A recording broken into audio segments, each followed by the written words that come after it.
მოგესალმებით. ვაგრძელებთ საუბრებს წმინდა მართლმადიდებელი ეკლესიის ღვთისმსახურების შესახებ. მისი მაღალყოვლადო სამღვდელოებისა ქუთათელ გაენათელ მიტროპოლიტი იოანე გამრეკელის ლოცვა-კურთხევით ჩვენ რამდენიმე საუბარი მიუძღვენით საკმაოდ მოზრდილ თემას, სადაც შევეცადეთ წარმოგვედგინა ძველი აღთქმისა და ახალი აღთქმის ეკლესიათა ღვთისმსახურების კავშირი, რომ რეალურად დაგვენახა, რომ ძველი აღთქმის ეკლესიის ღვთისმსახურება წარმოადგენს საფუძველს ახალი აღთქმის ეკლესიის ღვთისმსახურებისათვის. და ეხლა რაც შეეხება დღევანდელი საუბარი, ჩვენ გვინდა უკვე მივუძღვნათ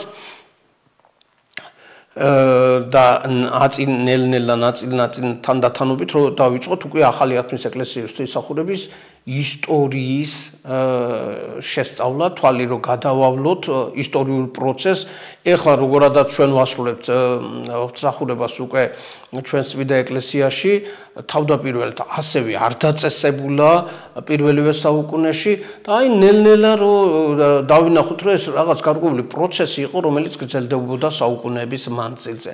და ჩვენი დღევანდელი საუბრის თემა უკვე ახალი აღთქმის ეკლესიაში პირველი საუკუნის ღვთისმსახურების შესახებ ვისაუბროთ, რომ აი მოციქულთა ეპოქაზე, მოციქულების პერიოდის ღვთისმსახურებაზე. რაც შეეხება ჩვენს ესე იგი ამ შემთხვევაში საფუძველს, რის საფუძველზეც ჩვენ ავაგებთ ამ ჩვენს დღევანდელ საუბარს, ეგ არის რასაკვირველია წმინდა წერილი. წმინდა წერილი არის წყარო ჩვენი მართლმადიდებელი ეკლესიის ღვთისმსახურებისა, ლიტურგიკისა. წმინდა წერილი ზოგადად ყველა საღვთისმეტყველო დისციპლინის წყაროა, თავისთავად ცხადია და წმინდა წერილზე დაყრდნობით მე წმინდა მამათა ასე ვთქვათ სწავლებები თუ შემოქმედება თუნდაც დაუშვათ საუკუნეების მანძილზე, არა მარტო პირველ საუკუნეს გულისხმობ ეპისტოლები წმინდა წერილია, თავისთავად ცხადია, მაგრამ აი ეპისტოლეების შემდეგ უკვე მამების შემოქმედება მთლიანად ეძღვნება ამ პროცესის განვითარებას და ანალიზს, თავისთავად ცხადია. დავიწყოთ იმით, რომ პირველ საუკუნეში ჩვენ წმინდა წერილში ეპისტოლეები და სახარებაც გარკვეულ წარმოდგენას გვაძლევს ჩვენი პირველი საუკუნის ეკლესიის ღვთისმსახურების შესახებ. თავდაპირველად პავლე მოციქული კორინთელთა ეპისტოლეში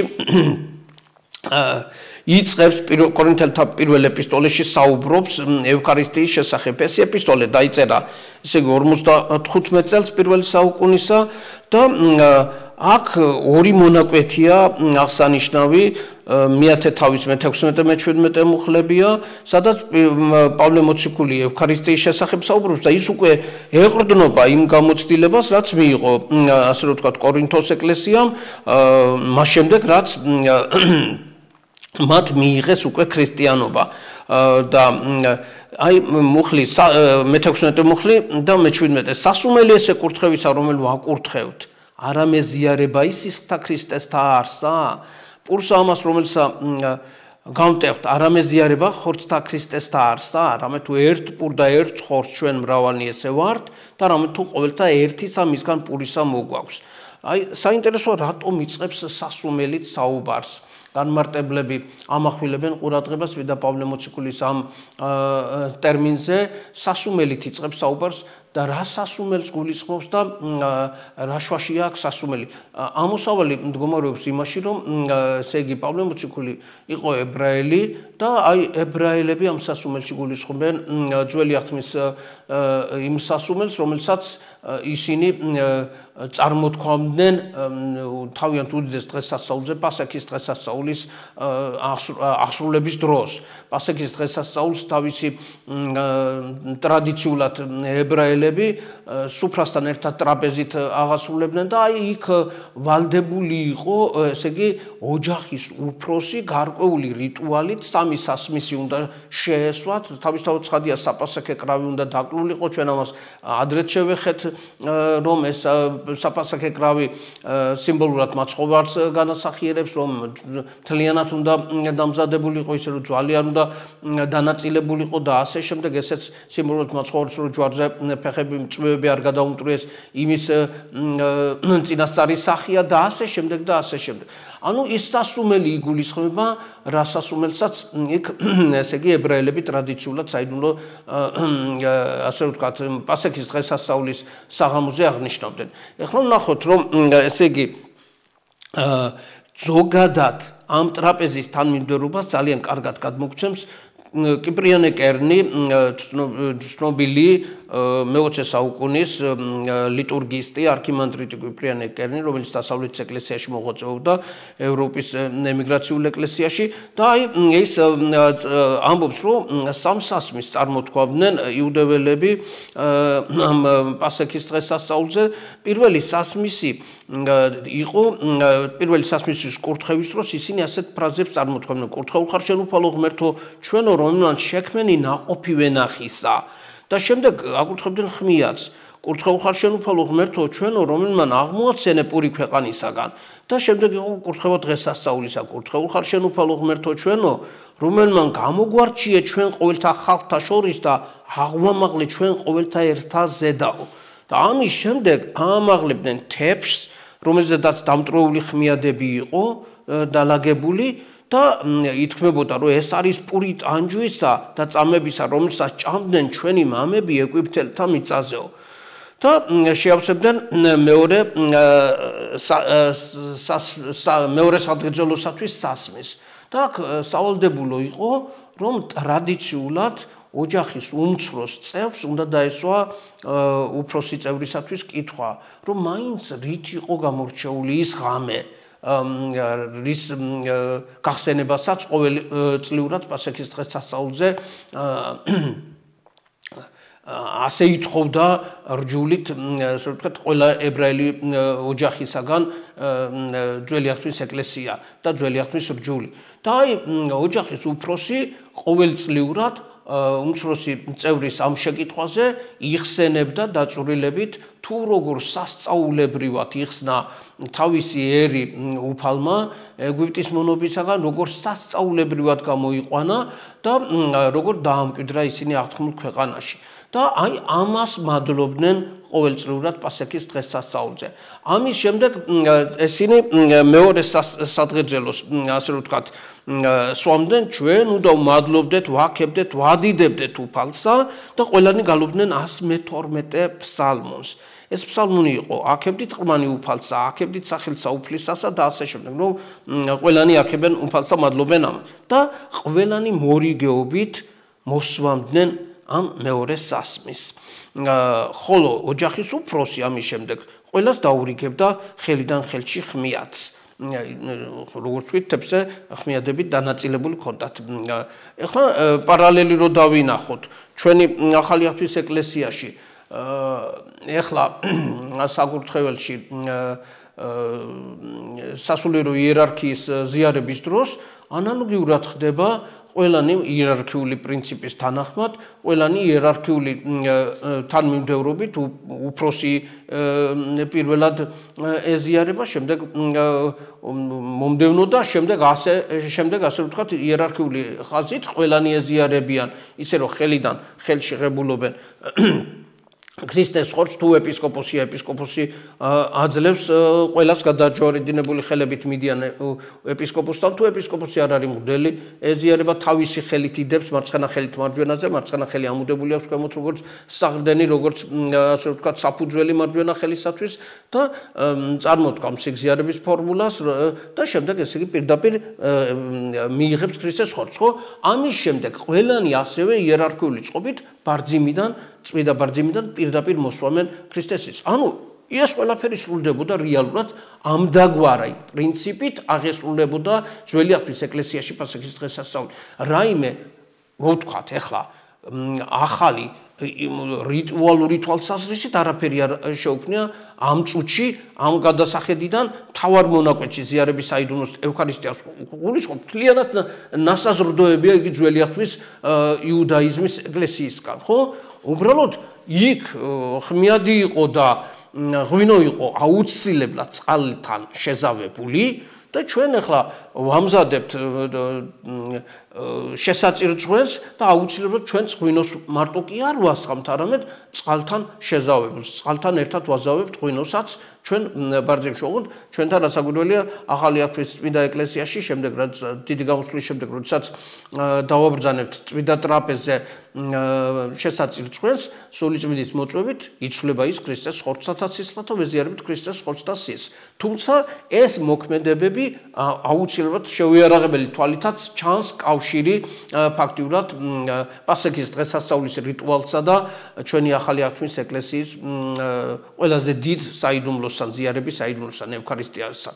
ხო, ეხლა ნახეთ ამ შემთხვევაში ლუკა მახარებელი საიდუმლოს წერობის ბაზე საუბრისას ახსენებს ორ სასმის, საუბრობს ორ სასმისზე და ნახეთ და მოიღო სასუმელი ხმადლობდა და თქვა მიიღეთ და განიყავთ თავისა თქვენისა ლუკას 22 თავის მე-17 მუხლი და შემდეგ მოიღო პური ხმადლობდა განტეხა და მისცა მათ და თქვა ესე არ ხორცი ჩემი თქვენთვის მოცემული ამას ყოფთით მოსახსენებლად ჩემ და ლუკას 22 თავის მე-19 ეგრეთვე სასუმელი შემდგომისა წერობისა, ეგრეთვე სასუმელი შემდგომა წერობისა და თქვა, ესე სასუმელი ახალის ჯულის სისხლისა ჩემისა თქვენთვის დათხეული ლუკას 22 თავის მე-20 მუხლი.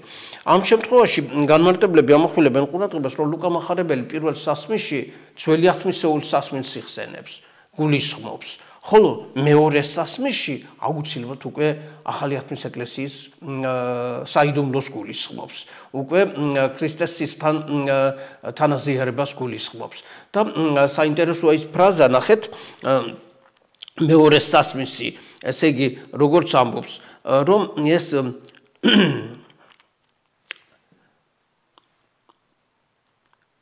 ესე იგი ეგრეთვე სასუმელი შემდგომად წერობისა და თქვაო ეს მე-20 მუხლი 22 თავის და მე-18 მუხლში ამბობდა მოიღო სასუმელი ხმადლობდა და თქვა მიიღეთ და განიყავთ თავისა თქვენისა ხოლო 22-ში ამბობს სასუმელი შემდგომად წერობისაო ანუ წერობა პირველი ნაწილი ასე ვთქვათ რაც გულისხმობდა პასექის დღესასწაულის რიტუალის განმეორებას ის ასე ვთქვათ დასრულდა და აი ამის შემდეგ უკვე ახალი წესები შემოიტანა მაცხოვარმა და უკვე ასე ვთქვათ წერობის შემდგომ აძლევს მეორე სასმის და ეს სასმელი უკვე არის ქრისტეს სისხლთან თანაზიარება ფაქტიურად ასე ვთქვათ იგივე ამბობს პავლე მოციქულიც ნახეთ კორინთელთა პირველ ეპისტოლეში მე-11 თავის 25 მუხლში ეგრეთვე სასუმელი იგის შემდგომად წერობისა და თქვა ესე სასუმელი ახალი რჩული ჩემი არ სისხლისა ჩემისა ამას ყოფთით რაუდენ გზისა სუმიდეთ ჩემდა მოსახსენებლად ამ შემთხვევაში პავლე მოციქული ამბობს ჩემდა მოსახსენებლად მაგრამ მარტო მოხსენება არ იგულისხმება აქან მარტებლები თავისთავად ამახვილებენ ყურადღებას იმაზე რომ ჩვენ თითოეულ ასე ვთქვათ მსხვერპლშეწირვის პროცესში როდესაც ჩვენ წირვას ვესწრებით და ვწირავთ სხვერპლს უსისხლობს ახლა უფალს ყოვლადწმიდა სამებას და ვეზიარებით მის უგდავებას ამ შემთხვევაში ჩვენ არა მარტო ვიხსენებთ საიდუმლო სერობის ამ მომენტს როდესაც მაცხოვნა დაგვიწერსა ჩვენ ახალი აღთქმის ეკლესიის უსისხლობს შეწირვა არამედ ვეზიარებით კიდეც მის უკდავ ხორცსაც და მის სისხლსაც ანუ ჩვენ და ღმერთი ერთი ხვდებით და ამ შემთხვევაში ესე რომ ვთქვათ ნახეთ ესე სასუმელი ესე კურთხევისა რომელსაც მოვაკურთხებთ არამეზიარება სისხლთა ქრისტესთა არსა პავლე მოციქული სვამს ასევე კითხვას და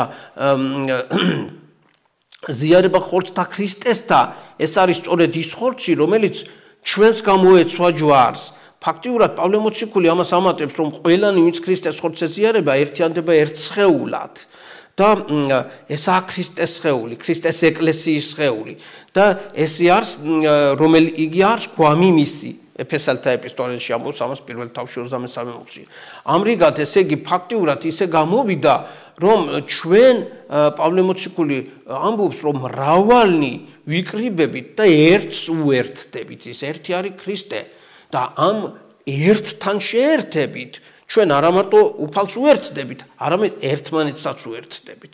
და ჩვენც ვიქცევით ერთ სხეულად და ეს სხეული არის ქრისტეს სხეული. ეს არის ჩვენი წმინდა ეკლესიის სხეული. ეხლა რაც შეეხება ასევე ასე ვთქვათ, პავლე მოციქულს ქონია ტრადიცია, რომ თვითონ ერთი პურით წირავდა მსხვერპლს ერთი ღმერთი სახსანიშნავად და ამას მნიშვნელობას ანიჭებდა რომ ერთი პური ყოფილიყო გამოყენებული და შემდეგ მას ანაწილებდნენ იმდენად რამდენი მაზიარებელიც უნდა ყოლოდა ასე ვთქვათ ეკლესიაში ხოლო რაც შეეხება ესე იგი ამ ერთთან ზიარებით ერთდროულად ჩვენ ორმაგ ერთობას ვაღწევთ ერთმანეთთან ერთობასაც, იმიტომ რომ ყველანი ქრისტეს უერთდებით და ქრისტესთან ერთობასაც რასაკვირველია. ეხლა რაც შეეხება საიდუმლო სერობაზე, რეალურად მაცხოვრმა დააწესა ახალი აღთქმის ეკლესია. და საიდუმლო სერობაზე დაწესებული ახალი აღთქმის ეკლესია, იმიტომ რომ ზიარების საიდუმლო დააწესა, ზიარების საიდუმლო ყველაზე უდიდესია ჩვენ წმინდა ეკლესიაში, რაც კი აღესრულება. ამის ტოლი და ამაზე დიდი არაფერი არ არის. ფაქტურად ვიდრე უფლის მეორედ მოსვლამდე ეს არის ყველაზე დიდი მსახურება, რასაც ვასრულებ ჩვენს წმინდა ეკლესიაში.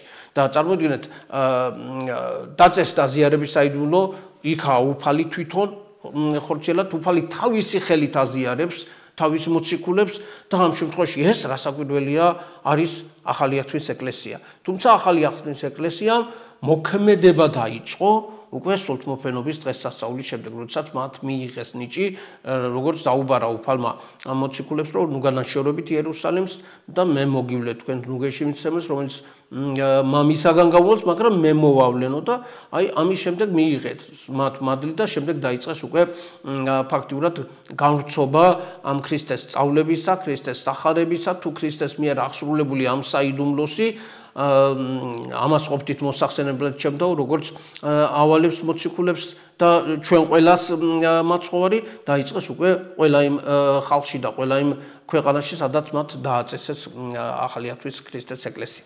ეხლა რაც შეეხება საიდუმლო სერობის სიმბოლურად რო ვთქვათ, საიდუმლო სერობა ხო ერთხელ მოხდა, ერთხელ აღასრულა მაცხოვრებმა ზიარების საიდუმლო დააწესა, მეორე დღეს იგი ჯვარზე გაეკრა, რასაკვირველია და ეს ერთი საიდუმლო სერობა ჩვენი ეკლესია ამბობს, რომ უფალი ხო დაუსაბამოა და თავისთავად ცხადია, უფალი არა მარტო დაუსაბამოა, არამედ დაუსრულებელიც ის მარადიულია, დრო და სივრცე უფლის შემზღუდველი არ არის. დრო და სივრცე თავად შექმნა უფალმა, თავისთავად ცხადია. ამიტომ ეს საიდუმლო სერობის დროს დაწესებული მსახურება და ის ჭირვა, რომელიც აღასრულა თავად მაცხოვრებმა დროის მიღმა გადის, დროს არღვევს და ფაქტურად მარადიულად გრძელდება და ჩვენს ეკლესიაში ნებისმიერ დღეს, ნებისმიერ ტაძარში, ნებისმიერ ქალაქში აღსრულებული წირვა რეალურად აი დროის უდროობაში გადადის და ამ დროის და სივრცის მიღმა უერთდება იმ წირვას, რომელიც მაცხოვრებმა საიდუმლო სერობაზე აღასრულა. ძალიან საინტერესოა და ძალიან სიმბოლურია და თურმე ამ წირვაში რასაკვირველია ჩვენც იმ სუფრის წევრები ვხდებით სიმბოლურად, რომელზეც მოციქულები ისხდნენ მაცხოვართან ერთად და ჩვენთან ერთად ყველა ვინ ჩვენამდე მოღვაწეობდა, იმიტომ რომ უფლისთვის ხო მიცვალებულები არ არსებობენ, უფლისთვის ყველანი ცოცხალია და შესაბამისად ასე რომ ვთქვათ, უფალთან ერთობით ყველანი ის ხალხიც ერთად ესწრებიან ამ წირვას, რომელიც ჩვენამდე მოღვაწეობდა და თურმე კიდევ უფრო უცნაური და ჩვენი გონება მადლობა ღმერთმა მოგცა იმის შესაძლებლობა, რომ ამას იღებს, გებულობს და იტევს, რომ თურმე ამ დროის მიღმა წირვაში მონაწილეობენ ის ადამიანებიც, რომლებიც ჯერ კიდევ არ დაბადებულან, იმიტომ რომ უფლისთვის დრო არ არსებობს. უფალი დროის მიღმა მარადიულია. ამიტომ უფალი წარსულსაც ხედავს, აწმყოსაც ხედავს და მომავალსაც ხედავს. ამიტომ ჩვენ რასაკვირველია ვერ ხედავთ ამას, მაგრამ ჩვენ ვგებულობთ და ვღებულობთ ასე ვთქვათ ამ ჩვენი ეკლესიის სწავლებას. ეხლა რაც შეეხება რომ ჩვენ ასე ვთქვათ შევაჯამოთ ეს წმინდა წერილის მიერ მოცემული ინფორმაცია ამ წირვის აღსრულების შესახებ, ამ შემთხვევაში უნდა ვთქვათ, რომ ჩვენი წირვა ფაქტიურად მიმდინარეობს ძველი აღთქმის პასექის ტრადიციიდან და იმ რიტუალური ტრაპეზიდან და მთელი ჩვენი წირვა არის მთელი ქრისტიანული საერთო ოჯახის საერთო ტრაპეზი, რომლის თავშიც ქრისტე იმყოფება თავისთავად ცხადია და ჩვენ ყველანი ვეზიარებით მის უგდავ ხორცს და სისხლს. რაც შეეხება წირვა, ჩვენი წირვა რეალურად არის სადღესასწაულო წერობა ცათასასუფეველშიო. ფაქტიურად, სადაც არის ქრისტე, იქ არის მისი სხეული და იქ არის მთელი მისი ეკლესია. ქრისტე არის სასუფეველში, თავისთავად ცხადია და იქ არის მისი ეკლესიაც. მაგრამ ამ ეკლესიაში არის ყველანი. ქრისტესთვის ყველა ცოცხალია, როგორც ვთქვით, ხო? ისინი, ვინც უკვე გადავიდნენ ამიერიდან იმიერში და ზეციურ სასუფეველში ხილულად ემსახურებიან უფალს, არიან ამ ქვეყანაში თანამედროვეობაში, ანუ აწმყოში მოღვაწე ქრისტიანებიც, მართლმადიდებლებიც და ასევე ისინი, რომლებიც აწი უნდა დაიბადნონ დროის მიღმა, ფაქტურად მარადიულობაში.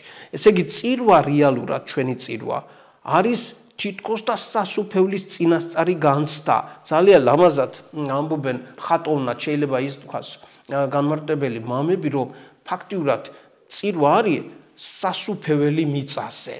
და რეალურად ეგ არის ის წესრიგი, რა წესრიგიც არსებობს ზეცაში უფალთან, უბრალოდ ჩვენ ამას სიმბოლურად ვასრულებთ და სიმბოლურად ვხედავთ და ის ჩვენამდე მოღვაწე მართლმადიდებელი ქრისტიანები, რომლებიც თავიანთი ცხოვრების წესით, სინანული ცხოვრობდნენ და უფალს განადიდებდნენ, ემსახურებოდნენ, მსხვერპლს წირავდნენ და ეზიარებოდნენ, დაამკვიდრა უფალმა ზეცაში, რასაკვირველია ისინი უკვე ხილულად ემსახურებიან და ხილულად უყურებენ ამას ყველაფერს. თავისთავად ცხადია.